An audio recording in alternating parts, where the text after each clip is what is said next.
Here we are. This is the show that is not a sports show. And I'm here with my man, Franchise, What up? and Dino. No. And we have a special guest, special guest, RJ City. RJ RJ. is going to explain to us what it is to be a man about town. This is a multi-talented guy. I met RJ on Sirius XM briefly and was like, listen, this dude is hilarious. Like, I want to see more of him on television. I want to see more of him, hear more of him on the radio. Thus, having him as our guest on the show. RJ, what's going on, man? What's poppin'? A lot and nothing. We haven't. Now, this is the first time we've actually spoken verbally. We have only Face to DM'd face, yeah. back and forth, Yeah. as any good relationship nowadays does. That's the way they start. And we've yet to gaze into each other's eyes, and I'm looking forward to this blossoming relationship. This is as close to gazing into each other's eyes as we're going to get, RJ. Yes, that's fine. I enjoy hearing you breathe, though. I've longed to hear your breath. Is what I've always said about you.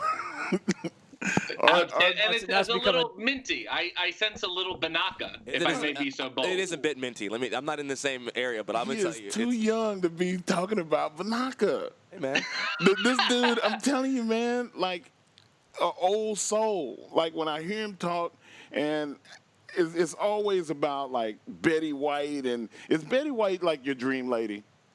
Well, no. Now I'm going to drop a little shoot interview truth on you. I'm a Bea Arthur man myself. R.I.P. She is my guiding light. She's my muse. And Bea Arthur, in real life, was not a fan of Betty White. She did not like her at all. She said some very curt words about her, and I will send you a YouTube link a little later where Rue McClanahan tells the story. And B calls Betty a dirty, dirty word that I dare not speak. But so I've taken up the mantle on B's behalf now that she's gone, and I'm continuing the feud with Betty White. Man, that is awesome. Stell Getty is that's my homegirl, Stell Getty. I like Rue. I'm a big Rue guy, but I feel like Stell Getty is, for me. I watch a lot of Golden Girls. For me, she brought the show together. You know. She's also, I believe, younger. Yes. She was younger Yes. than B, which is a testament to her acting ability and also her size. Yeah. They had to kind of like do some things to make her look older. But yeah, she was younger than Bea Arthur. She real sexy, man.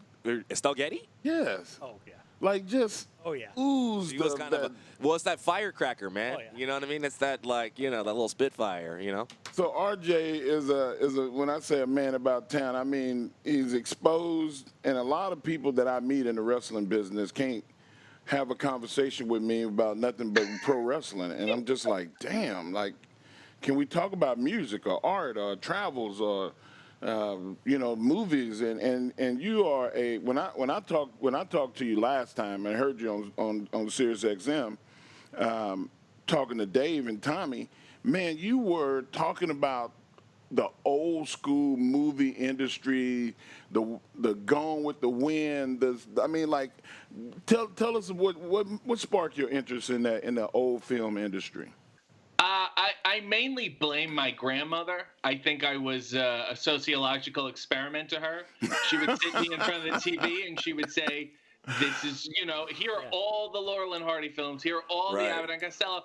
And they're a lot of, obviously they're older and a little slower, but a lot of them are still very funny. Right. And then I would go to school and I'd be like, hey, did you guys watch Jack Benny last night? And they would be like, no, nobody talks about this. Even their parents. I'm at the point now where like my key demographic is dead. Right. That's how old my stuff is. So then when I see people who know it, right, it's fantastic. Right. Oh my God, man! I'm telling you, like there's been times where and TV Land has been one of those shows that I never watched until probably like 2 years ago, and I was injured. And I was like, you know what, man, I'm about to retire. I'm never going to wrestle again. And I spent a lot of time at home. It was kind of like this right now, being in this quarantine world. How you holding up in the quarantine world, by the way? I'm doing okay. I'm pumping out YouTube videos because I really don't know what else to do. I've been reading bedtime stories to children at night, and I'm doing the home workout here, which makes me feel so rustic. I don't feel good. You shouldn't, you shouldn't sleep where you work out. You know what I mean? Worlds are colliding, and it's just not sitting right with me. It's like bathing in the kitchen. Like a Rocky IV vibe, you know? Can we talk about what's behind you, those beautiful green eyes there behind you? Oh, yeah. What's going on there? Speaking of, this is a picture of Paul Lynde from Hollywood Squares. And David Arquette, my mortal enemy and best friend and tag team partner, sent me this. It's a shower curtain of Paul Linde's face. Wow. And, are you in your bathroom? I have... Sorry? Are you currently in your bathroom? Is it hung up in there? No. You know what? I have shower doors, so I could not use it. I couldn't look at him while I shower, which has always been my dream. So I figured it would make a nice backdrop. And obviously, he's a very striking individual. Very striking. So I think it looks very apropos. That's what's up. That's what's up. Hey, so you, I saw a couple of your Instagram posts. You're doing like the RJ makes coffee in his underwear thing. Yes. Are you a big I don't drink coffee. I'm not a coffee guy. I'm not a coffee guy at all. Do you consider yourself a coffee like aficionado? Like, is that thing like a vehicle to just be like a coffee, sommelier? Where you only drink Blue Mountain coffee. I only drink the finest of coffee. Right. I only drink the most, fervent of beans. Like, what's your, on a level of 1 to 10, like, what's your coffee snob level? Well, I would say I'm at least an 8. Okay. Holy shit. Well, that's high. That's high, man. What really happened is, as most things in life, it was Tommy Dreamer's fault. Years ago, everyone started live streaming and going on Twitch and going on YouTube. Sure. And I tweeted it out as a joke. I said, I'm just going to live stream me making coffee in underwear. And Tommy wrote, you might as well. Everyone else is doing, like, stupider things. And I was like, all right, I guess I will if he said so. If he innovates violence, he might as well innovate my content. Right. So I did it once. I think, you know what? I'm just going to do it once, and we're going to see what happens. And I've been doing it every week, every Sunday morning now for the past 2 years, which is terrifying. But I've also realized no matter what kind of coffee you like, there's a lot of different ways to enjoy your coffee.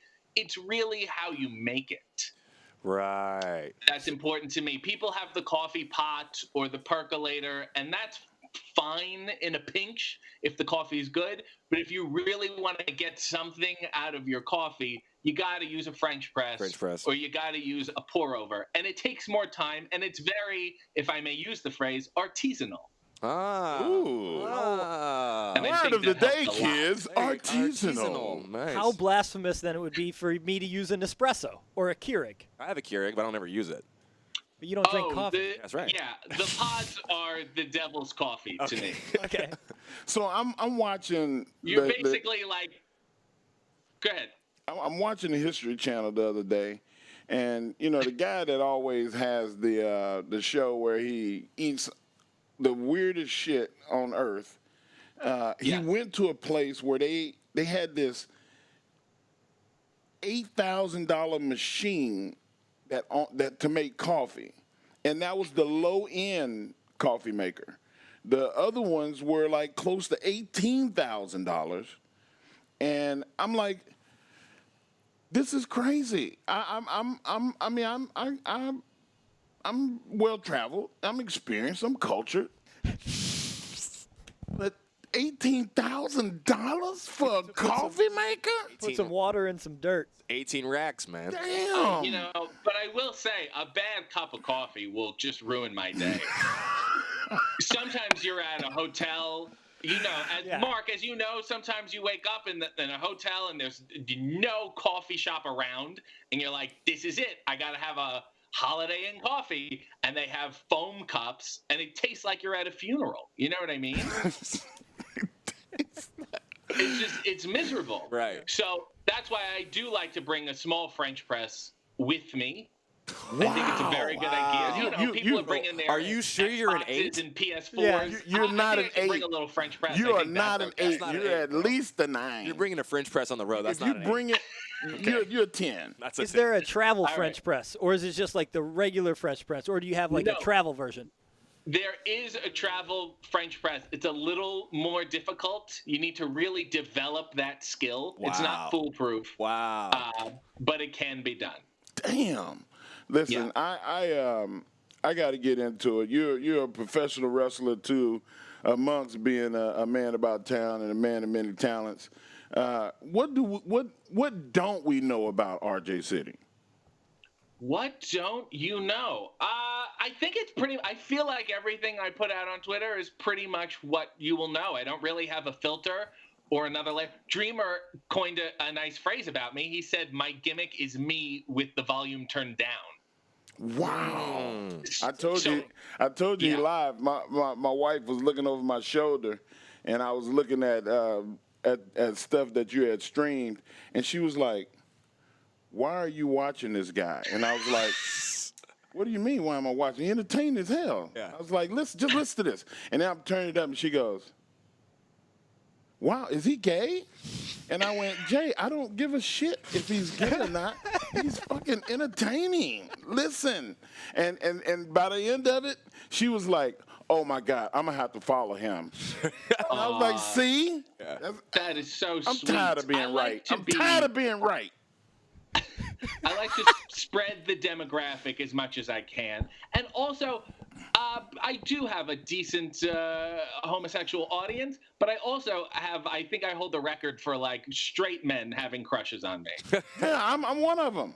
And it's so sweet of you, and I appreciate it. And I think also like Rhino watches the show every week. Nice. It's they like. I think you, similar to Rhino, everyone thinks you're just angry burly fellas, but you like to have a decent conversation. You want to have a conversation, and that's what this show is about. We're sports guys, but Yes. we don't want to just talk about sports. And I love it, but after a while, I can only talk so much wrestling. I can talk so much football. We're going to talk about the football here in a minute, but is there a specific sport that you grew up playing or that you like? Well, I am from Canada, so it's almost obligatory to play hockey at some point. And I did get into it a lot, and I actually I personally have a grudge against Peter Forsberg. Wow. He used to play for the Colorado Avalanche. Yeah. When I was a kid, my father took me to a practice between the Leafs and the Colorado Avalanche at Maple Leaf Gardens. So I'm losing my mind. This is a child's dream. And I'm standing at the back door after the practice, and all the players are coming on the bus and just signing stuff for whoever was there, a couple kids. Everyone signed stuff except for Peter Forsberg. He Son blew of a everyone bitch. off and just got on the bus and then stayed there Fucking for 10 asshole. minutes. Asshole. And I was crushed, and I will never forget it. You know who's mine? Reggie ahead. Jackson. I can He's believe a that. piece of shit. And if I can believe that. The last time that I saw him, I was supposed to throw a pitch out at a Yankee game. And I'm standing there talking to CC Sabathia, and I'm like, man, I'm talking loud so he can hear me because he's standing about 10, 12 feet away from me. And I'm like, yeah, man, Reggie Jackson, I see him over there, your guy, your coach, your batting coach. Yeah, he blew me off when I was in the airport when I was just trying to say hello. And he was like, I'm not who you think I am. And I was like, fucking Reggie Jackson, you missed October. I had a poster of your ass on my wall when I was a kid. And he was such a dick, man. And I'm getting hot all over again. I'm getting hot all over again. But I told CC Sabathia, I said, I almost wish that he would say something to me so I could just let his ass have it. He was like, don't do it. Don't do it, bro. He said, don't do it. Don't do it, Mark. Wow. Man. And I didn't. And I think that now I regret not letting him have it, regardless of what would have been the fallout, because I feel like I cowered down. Right. And the next time I see his ass, I'm going to let him have Man, it. let his ass have it, man. So anybody that's listening to the show, you know Reggie Jackson, tell him to stay the hell away from Mark Henry because he might eat your face off. You know what happened when you were there? When you saw him again, you were a young child again. Yeah, I was back to being a little kid. Yeah. And I terrifying. wanted to do it, but I just, I was advised not to, and I didn't. Smart. And you know what? I think I made a good move. Vince McMahon probably would have been pretty pissed if I slapped the shit out of Reggie Jackson at a WWE function. Come on, pal. Come on, Henry. What the pal? Well, I want you to know, RJ, I grew up a Red Wings fan, so I hate Peter Forsberg, too. Perfect. So we're good. Thank you. Well, at least you know he's also a bad person. Yeah, right. Yeah, I just Now hate he's him on GP. Not only is he a bad person and a guy that was a good talent that teams hated him, but now we know he's a bad person. Yeah. I had an irrational hatred of anything Avalanche when I was a kid, for sure. Yeah. No question about it. Being from Canada, have you? I'm a big fan of the Carabana. I'm friends with Donovan Bailey, who lives in Toronto. Yes. And I would come up there and I would, go to Carabana. I've been like 3 or 4 times. And you talk about a hell of a time. Like, have you been to the Carabana before?